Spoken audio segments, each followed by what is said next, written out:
Hello and welcome to this episode of the Skiff Meetings podcast, the podcast for curious meeting professionals embracing the future of business events. My name is Miguel Neves, I'm the editor-in-chief of Skiff Meetings, and in this episode I have the pleasure of speaking with Geneviève Leclerc, the co-founder and CEO of Meet for Impact.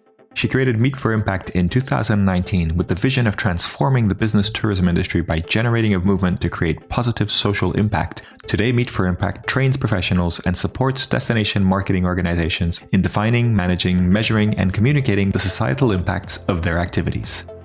In the podcast, we talk about things like how working with impact starts with questioning the destination selection process, why societal impact includes everything, including sustainability, DEI, legacy, etc., the link between social innovation and the impact of business events, how impact is what links short-term KPIs and outcomes to long-term change, and why stories are so important to communicate qualitative impact. I hope you enjoy listening to this conversation, and I invite you to check out the other episodes of the podcast. You can find them on our website or by subscribing through your favorite podcast service.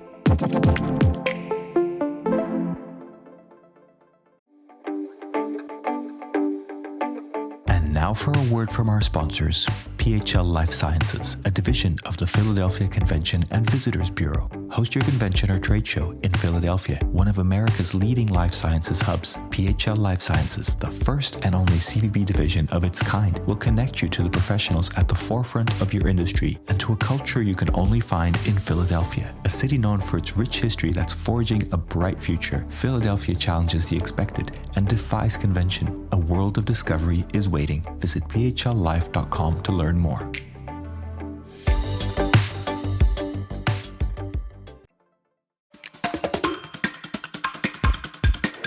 Hello, welcome to this episode of the Skiff Meetings podcast. Today, I am delighted to have with me Geneviève Leclerc, the CEO and co-founder of Meet for Impact. Geneviève, thank you for joining us today.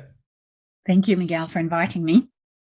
So, Geneviève, I know a little bit about your business, a little bit about your work, but I'd love to kind of hear the backstory. I'd love to start wherever you want to start, but I always like to understand where you came across or how you became aware of business events and the events industry to start off with, and then how you kind of went on this journey to form this company that you have now. Okay, so I am an anthropologist by trade. Nothing was steering me towards business events at all. I was working, I'm Canadian, French Canadian. I studied in Ottawa and Montreal. And as I was finishing my studies, my dad, always very involved in all kinds of different things, was involved in a program committee for a World Congress. That was the IUCN, so the Conservation of Nature World Congress. And he happened at some point to tell the PCO who he was working with that he had a daughter that could, work on conferences. And I was hired for a summer and never left. So that was my foray into business events. That was 26 years ago. So I worked for that PCO for 16 years, JPDL, one of the largest Canadian PCOs. And that's where I kind of went to the business events school. Very quickly was interested in the conference side of things and not so much in the corporate side of things. And very quickly started challenging myself I was very curious about what was behind these events. So started working with all kinds of associations, got involved in understanding how we can make these conferences greener. 17 years ago, basically started working on sustainability in 2005. I was involved in the ISO, the different standards. I was involved in local standards. So I was very, very interested very quickly as to how we could make these conferences better, greener, more purposeful. And then so after these 16 years, went to work on the other side, as we say, was hired by a client and became director of Congress for an international association, TTS, the Transplantation Society. So I did that for 5 years. In 2017, decided to go on my own, a bit out of frustration that things were not advancing very fast. I was facing a situation where I felt people wanted things to change as long as they remained exactly the same. And I was asking questions at that time. I was asking questions about why were we taking meetings to places where they obviously didn't really need us, and why weren't we taking meetings to places where they did need us? And it felt like the decision-making process around destination selection was all about hygienics and who's got big things and grand things and who's got strong communities. And we had a specific instance where we had a country that was bidding for us who didn't have these things, but made a very clear proposal of why we should take our meeting there. And I think that was the first time that I really started thinking about this and started thinking about why are we taking meetings to places and what kind of change can we affect these meetings? So I would say that that was probably the first seed of Meet for Impact years before I actually started working on researching this and then developing a business project. Fascinating. So when was this first kind of questioning, I guess? Around 2014, something like this, where I was involved as a director of Congress. I was involved in kind of steering the decision-making process of my association and realized that the factors at play weren't always what I thought they should be. And we really, sorry, I don't know why that ping, so I'll start again. It's not supposed to ping. Okay. Probably in 2014, when I first realized that this was happening, and I was involved in a decision-making process around a fairly large Congress at the time, and I didn't feel comfortable with the factors of decision-making that the committees and the board were putting forward. And I realized at the time that a lot of associations were working the same way. A lot of it was political, a lot of it was influence. And I just kind of got frustrated with it. And then I started reading about this, and probably around 2015, 2016 is when people first started thinking and talking about legacy. I found the Business Events Sydney, UTS reports. And then kind of started this as a research project. Really, it was never meant to be a business project. I did not want to be a business owner, to be honest. When I left in 2017, I was happy to be a consultant. I was happy to be invited to talk about how PCOs and associations and destinations can work better together, having been in a bunch of different seats. And then just became really, really interested in this whole impact of meetings, conversations, and quickly realized that there was actually very little written on it. And there was actually very little knowledge. And a little bit by accident, as I was alone now, I decided to start working in co-working because I didn't want to stay at home, staring at my computer in my four walls. So found myself immersed in the innovation seat in Montreal just by going to the co-working spaces and hanging out with cool kids doing kind of social and technical innovation. And then started following, conversations and webinars and in social impact and social theory, and just absorbed it. I just kind of fell into the pots of magic potion. I just absorbed the whole thing. I loved it. I thought it was so smart and so witty. And I couldn't understand that we hadn't really applied this to our industry. It kind of felt like we were a little behind. And that's how the project started. It was a research project. And I just kind of developed this thinking of, okay, here's social impact theory. How do we apply this to meetings? And can we do anything with it? The whole thing was very scholarly at the beginning, probably a bit complicated. And that's what people tell me, that I'm a little complicated, but it does come from academic theories, and it really is grounded in kind of knowledge that people have been applying to international development world foundation work for years, but I guess no one had thought of applying it to our industry. So Fascinating. that's Genesis. Let's go a little bit deeper there. But before we do that, I often ask guests, how do you describe to family and friends that aren't familiar with the industry what you do? I tell them that I help events solve global problems. Okay. Does that work? No, it doesn't. I'll paraphrase what Jacques, who is a friend and was the co-founder of Meet for Impact. He's still on our board.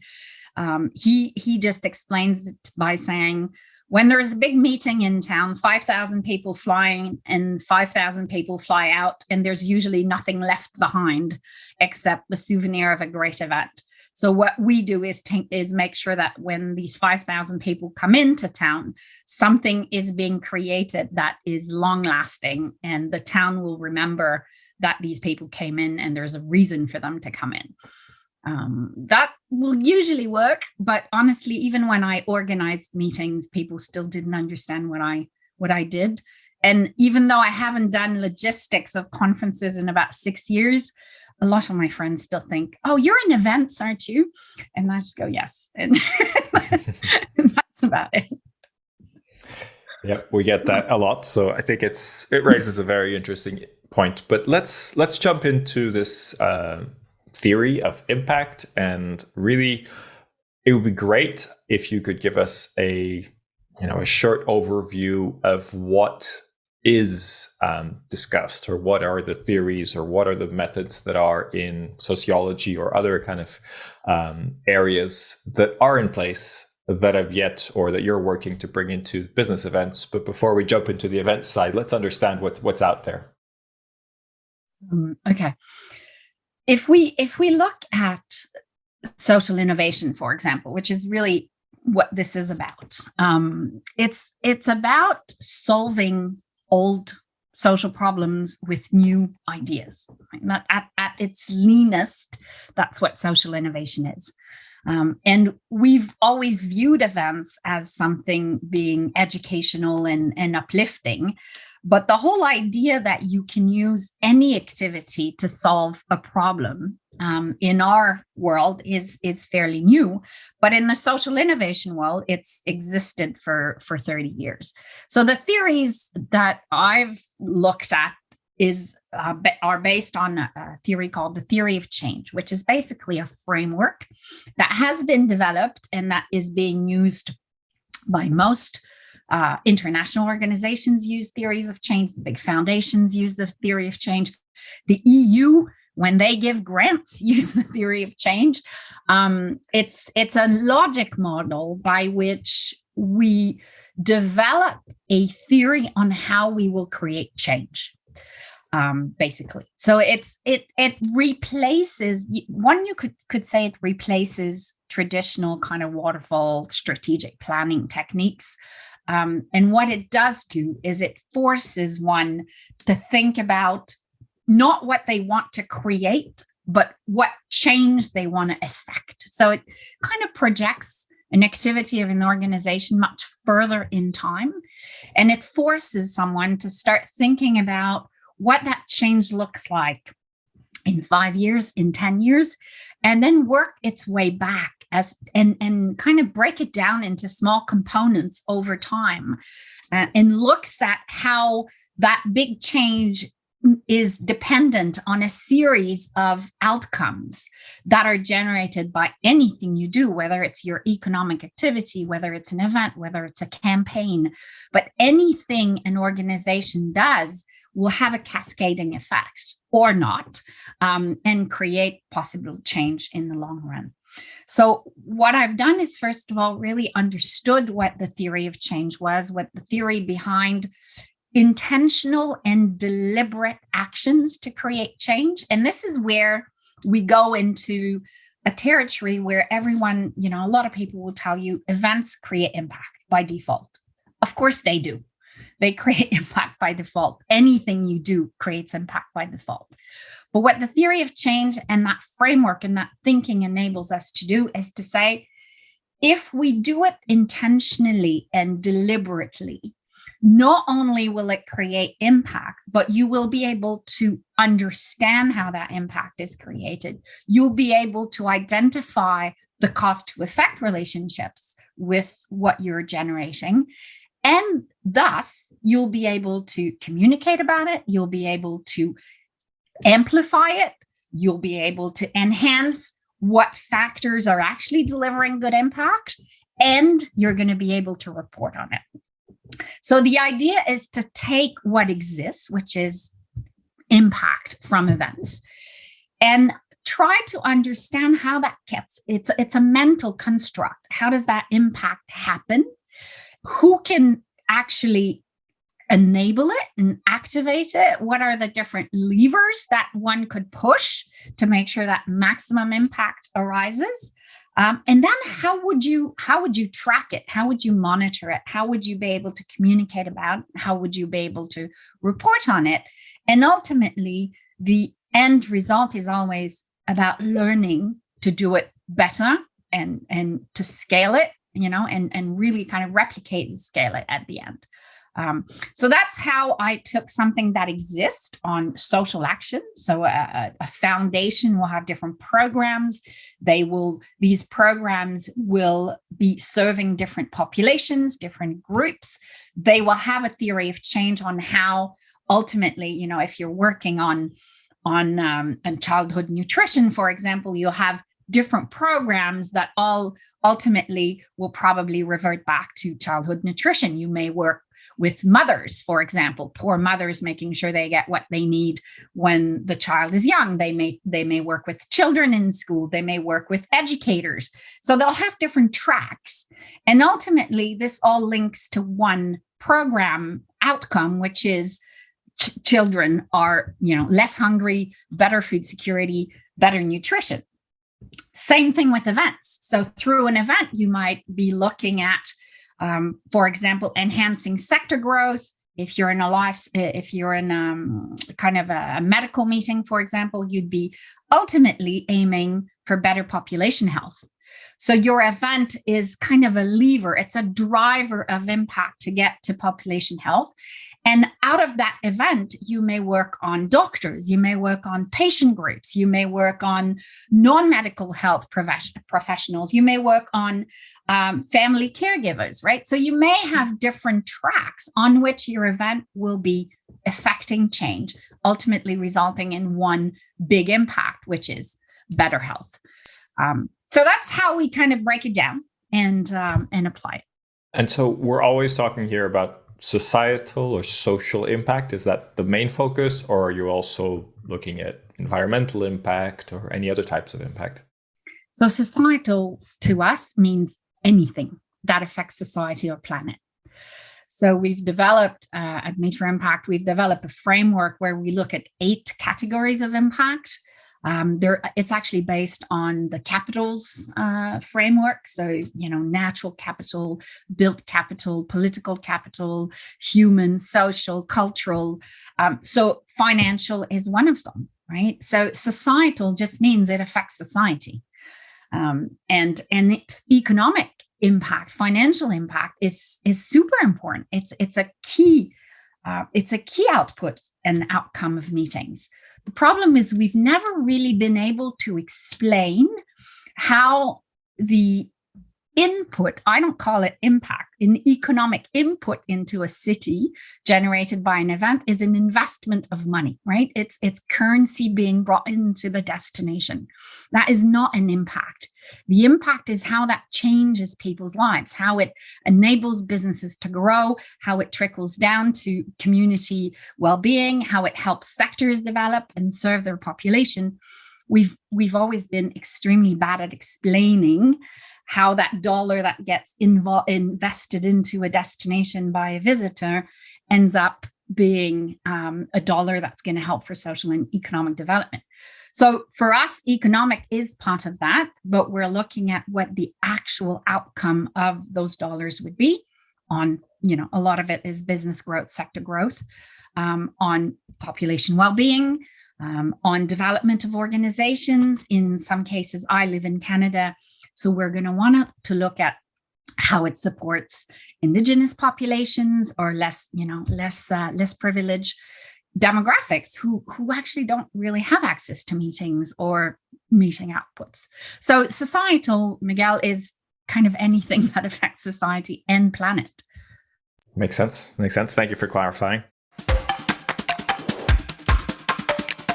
Are you ready to celebrate your successes in the world of meetings and events? The Skift Meetings Awards are back for 2024, recognizing the most innovative business events companies across 15 categories, and we want you to be a part of it. Winners will feature on Skift Meetings, sending a clear signal to events professionals around the world that these are partners they can rely on. The final deadline for submissions is June 11th. We encourage you to start your submission today to secure the best entry rates. For more information and to start your submission, head to live.skift.com.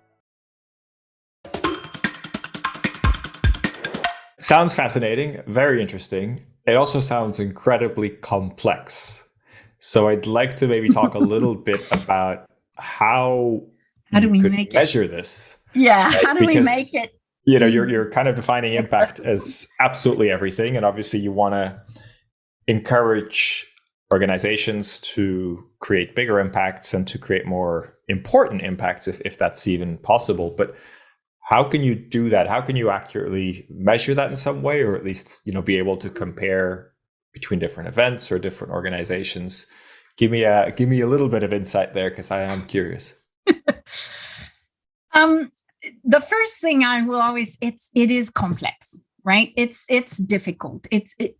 The measurement of social impact is never going to be a calculator or an Excel grid where people are going to plug in some numbers. And I think we're looking for a quick solution. Most people are looking for an easy solution. And I would say about half of the clients, either destination or associations that come to me, probably more destinations, the first thing they say is, how do we measure our impact, right? And I said, well, do you know how you're actually creating your impact? Well, yeah, we have meetings. We just want to measure them. So the first thing I can say is you can't measure what you haven't mapped and what you're not managing. And if you don't understand it, you can't measure it. So while the measurement conversation is usually the entry conversation, it actually is kind of the last step. So if we take, for example, the theory of change, and one that has done this recently very well is EASL, the European Association for the Study of Liver. You may have seen that they just came out with an impact report from their last legacy project. It's breaking it down into different chunks, right? So they took what they wanted to do, which was a legacy project. It was an education project around the event. It's kind of a short-term project. They broke it down in steps. So what the theory of change enables you to do is enables you to say, okay, I'm going to do A and B, and the immediate output of that are going to be C, and then D is going to happen very shortly after, and potentially E may happen, a couple of months down the line. And then we have a hypothesis that F, G, and H will happen in a much, longer time frame. So by breaking it down, they can actually divide the measurement into different steps. So they've decided to have indicators over time that was going to enable them to report not on the big impact at the end, but how what they did is progressing. So the first response to measurement is that it always requires a blueprint first to be able to develop a measurement strategy. And while people think measurement is about that big impact at the end, it's not. It's about being able to report on your progress through different indicators. First thing.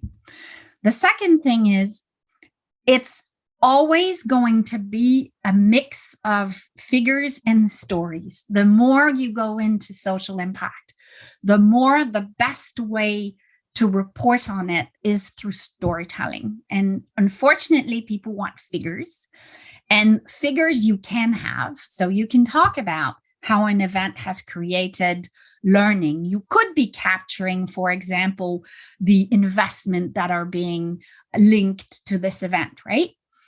But the problem with that is it's going to be probably months, potentially years before that actually happens. B, unless you've created a construct where you have mapped how the different things that have happened around the event has generated this impact, you're never going to be able to tie it to demonstrate that that investment was actually linked to the meeting. That can only be done through stories. So the quantitative data, the measurement bits are going to tell you, yes, it happened, or no, it didn't happen. It can even tell you how much happened, but it will never tell you why, and it will never tell you how. And that's why the qualitative, the storytelling around measurement is super, super important. And that will never come out of an Excel grid or an online platform. It will only come out of people collecting other people's stories and being able to trace it back to what they did, what they invested in.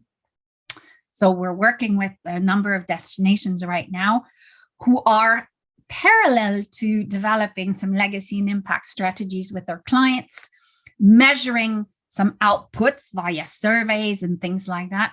They've also invested in a whole storytelling strategy, which comes and gets kind of the rich information on top of these metrics. The other thing I can say is all of the measurement strategies that we're developing now have two levels. So one level is about the event itself. What does the event want to achieve? What does the association want to achieve with their event, right? So what kind of change does that event itself create for its community of practice and for the community?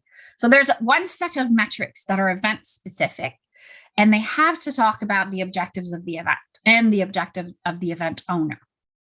The second set of metrics is how those event and how the event success feeds into, for example, the destination strategy at a broader level. So if they have KPIs on innovation, if they have KPIs on sector growth, if they have KPIs on community involvement and engagement, they need to have KPIs on how the individual event success will feed back into the broader kind of destination KPIs. So we're really looking at measurement on kind of two different tracks. Very interesting. So one thing I'm kind of curious is, why is it that destinations are more interested in doing this than associations or the organizations putting on events? You know what? This is the big question. And a lot of us working in this space are a bit at a loss to explain why it's actually still a destination-led conversation. I think associations are now starting to take notice, and case studies such as the one that Easel published in the fall, I think is going to go a long way into convincing others to come on board. I have a couple of hypotheses, but, I know you're going to quote me on this. I would say don't quote me on this, but of course you'll quote me on this. But so one of them is associations by default are purpose organizations.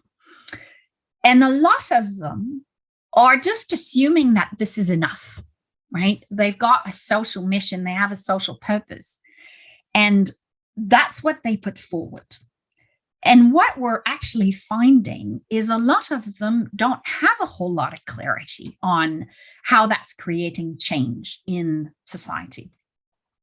So to be able to develop impact strategies around their event, they would have to have impact strategies around their mission and their core activity.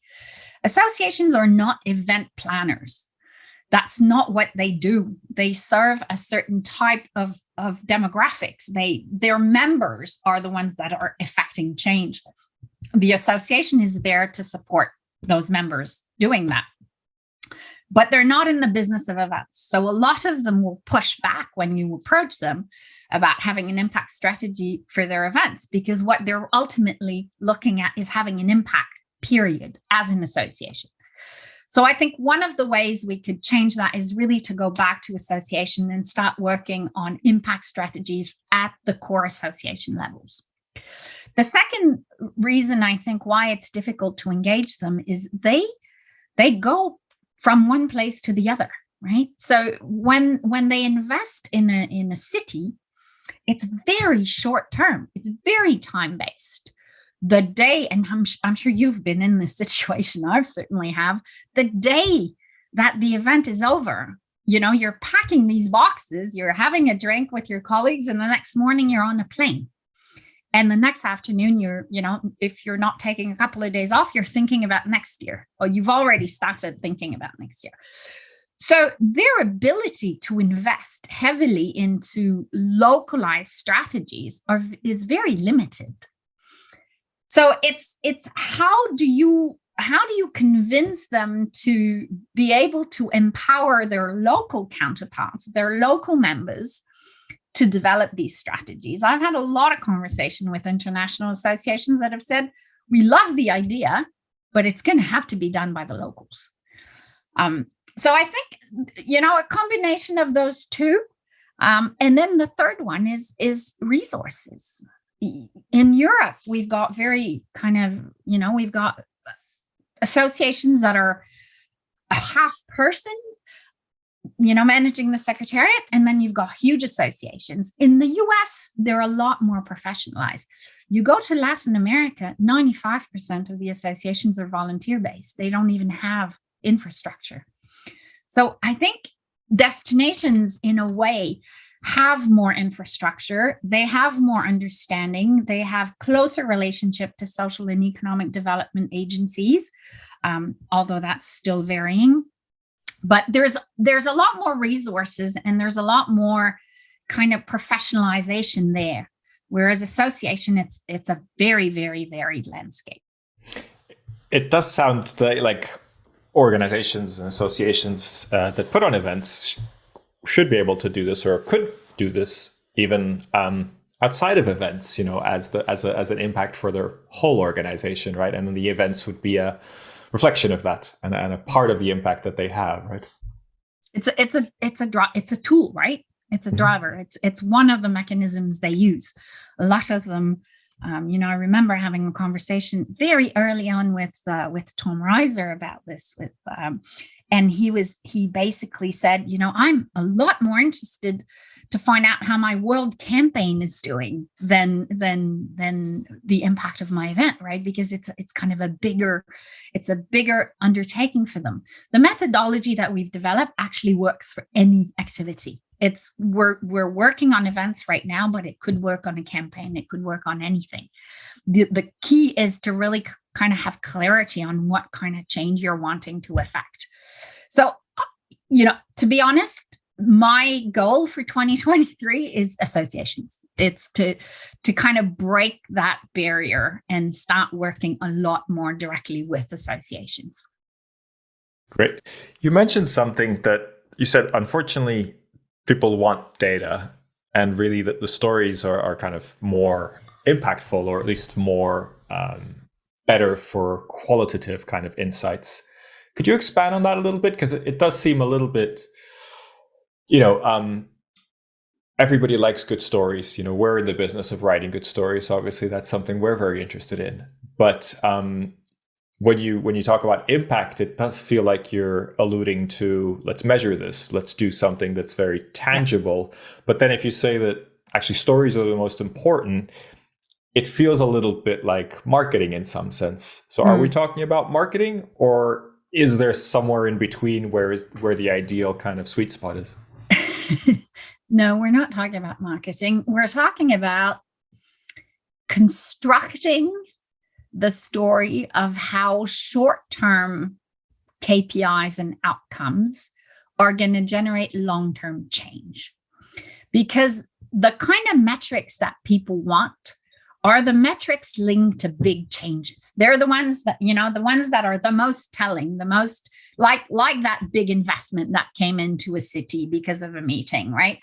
Like that new innovation that was created out of a meeting. We're looking for these big milestone things. We're looking for these big, impactful stories. The big legacy document that was created from an event that changed policy in 49 countries, right? That's what we want. But unfortunately, no one's ready to measure that over the course of time. You would probably need to commit to a 5 to 10 year measurement strategy to be able to report on that. There is no one at the moment around the world that is doing that. No one. We're doing presently the biggest, I think, study that's been done or commissioned on this is the Destination Canada study that we're currently working on with Gaining Edge. It's 3 years worth of data. That's already an immense engagement and commitment from the part of Destination Canada for us to be collecting data for over 3 years. But it simply is beyond the capacity of any organization at the moment and the resources to be able to measure that over time. So what they can measure and what they can commit to measuring is short-term outcomes. What happens immediately after the event? We're now seeing some of our partners commit to maybe 1 year's worth of data. But after that, you're kind of left to accident, right? Are we going to find out by accident that something happened? So where the storytelling comes into play is if you can get short-term data and you can get data that's, within what you can measure. So your immediate partners and your attendees is pretty much where, as far as you can go. How do you develop on that data to put forward hypotheses that this data is going to create long-term change? And if you find out by accident that this company came in and did an investment or moved their headquarters, or, this innovation 5 years later is actually attributed to these two-person meeting at an event, at least you're going to be able to track it back because you had a plan, you had measured some short-term, metrics, and you kind of had a hypothesis on how this could eventually generate longer term change. You can weave that narrative and you can kind of create, you will never be able to attribute 100% of the success of any big impact to a specific event, right? There's always a multitude of factors that's going to impact in the end. But at least you're going to be able to trace it back and you're going to be able to say, we did this in, 2023, we did this, we had these people involved, we put this in place, we had measured the intention, for example, to invest, or we had measured the intention to, have a follow-up conference or that kind of thing. And then you can create your story. So that's where the storytelling comes in, is to be able to connect the dots and to be able to put the data in context and make that data speak. Yep, that makes a lot of sense. It sounds, and correct me if I'm hearing this wrong, but it sounds like you want to measure as much as you can short term. You want to kind of put your intentions out there and make them very visible and obvious. But then there is a whole number of, it's hard to measure data. There's a lot of noise. There's a lot of million things that can happen. Lots of different directions things can go. But once you see some results or there are some things happening that could be related to that, you want to be able to connect those dots at a later time. It's not, scientifically proven that X equals Y, but at least if you define what X is, you can then say, hey, Y happened. And we believe that because of X had some impact on Y happening. Yeah. I'll give you an example that's really telling. In 2018, Edmonton, a city in Canada, hosted the International Panel on Climate Change, or Intergovernmental Panel on Climate Change, the IPCC conference, which is a major conference on climate change, right? And out of working on that event, the whole city of Edmonton has adopted really progressive climate action policies, which now is looking at having, for example, a climate neutral convention center, very aggressive climate action policies across the city, which carries into Explore Edmonton, which is the agency responsible, amongst others, for attracting business events. But that story gets recounted verbally when you ask them, but no one has ever documented it. And it is that it's one of those cases where there was a trigger. Probably it's not solely responsible for the climate action plan that we're seeing in place 5 years later. But through our study for Destination Canada, we're going to try to recreate that story. We're going to try to go back in time and understand what the different turning points were and what the different factors were. Obviously, you had to have, aware councillors and a mayor and people in place that already were thinking about this. You had to have policies passed. You had to have infrastructure that was developed. So there's a bunch of things that happened at the same time. But can we trace it back to the IPCC conference? And how do we do that? And that will be part data, part things that we can find in documents. And, yes, there was a law passed this date. Yes, there was this much investment into infrastructure, but it's also going to be done through stories. It's going to be done through people telling us what happened and why it happened. Love it. I think that makes a lot of sense. And for journalists, I think that's really helpful because you can then, helpfully connect the dots and make everything, round everything up in some sense. It's funny that you talk about journalists, because when I work with my clients on developing communication strategies around impact, I always say journalists are really good at doing this, actually. There's always, when journalists write stories, they will usually do their research and they will go back and they'll be able to kind of quote you, for example, that, in England on this date, there was a study that proved that if you educate kids about climate change between 10 and 12, they get 17% more chances of changing their behavior, that kind of thing, right? That's the kind of things that we would use to then go to an event. Who does want to go into a school and do a lecture to kids 10 to 12 on environment? And they will come out and then say, well, these are the outcomes of what we did for the event. We educated these kids. The impact is we've now got kids, better educated on environmental conservation, preservation. And then we will create the story that it has been proved elsewhere that that's the right age where you should educate kids, because that's when they're habit forming. Therefore, we can have a hypothesis that through this event and their activity, we're going to see an increase of environmentally conscious behaviors for kids, for example. So that's how that whole thing is a mix of data. It's a mix of research. It's a mix of storytelling. Yep, makes perfect sense. Thanks for taking us through that. It is like we said, a kind of complex, but it's interesting when you kind of get a bigger picture of it and then kind of come out the other side. So I want to start wrapping up. Really appreciate you sharing all this with us and taking the time to go into this detail. I have two last questions. Before we come to the last one, I just wanted to maybe ask you, you've been developing this business, this project, you've been working with these destinations. There are challenges. You've mentioned a few already, but is there one biggest challenge, one significant challenge that you would like to see the industry overcome? Is there something that you'd like to see change in business events that you think would really kind of drive things forward?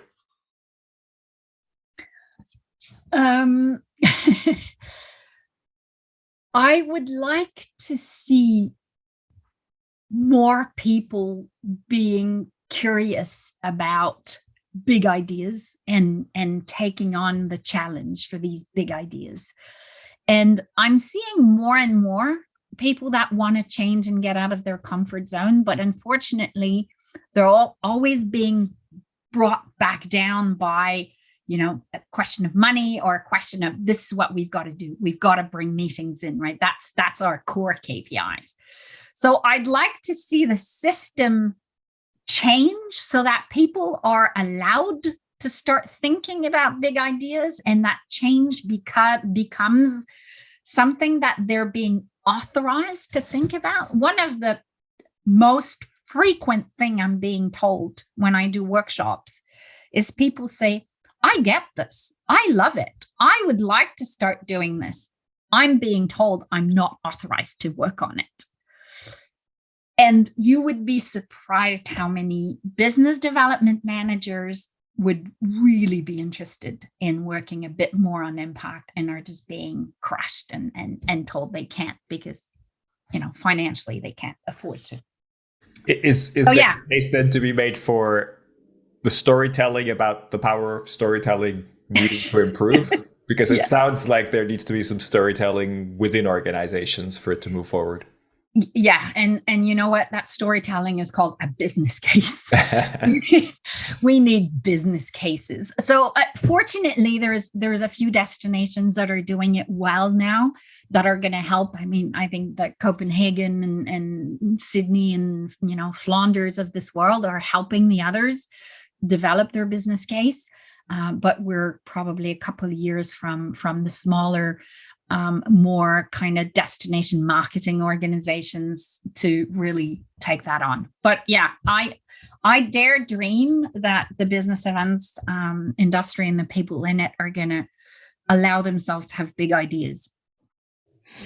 Thanks for that. That's an excellent thought to conclude on. Geneviève, last question. Who should we have on the podcast as a guest? Your recommendation. I would love to get one. Okay, I'll give you two. One gentleman out of Scotland called Rory Archibald, Visit Scotland executive, has recently started his business where he's supporting business events stakeholders in developing EDI strategies, so equity, diversity, inclusion strategies. I think it's called New Intent. He's a really smart guy. He's got great ideas, and I'm really thrilled to see him develop a value proposition out of supporting the industry. The other person that I think we should be talking to more is Rick Taylor. What is coming out of Africa right now is outstanding.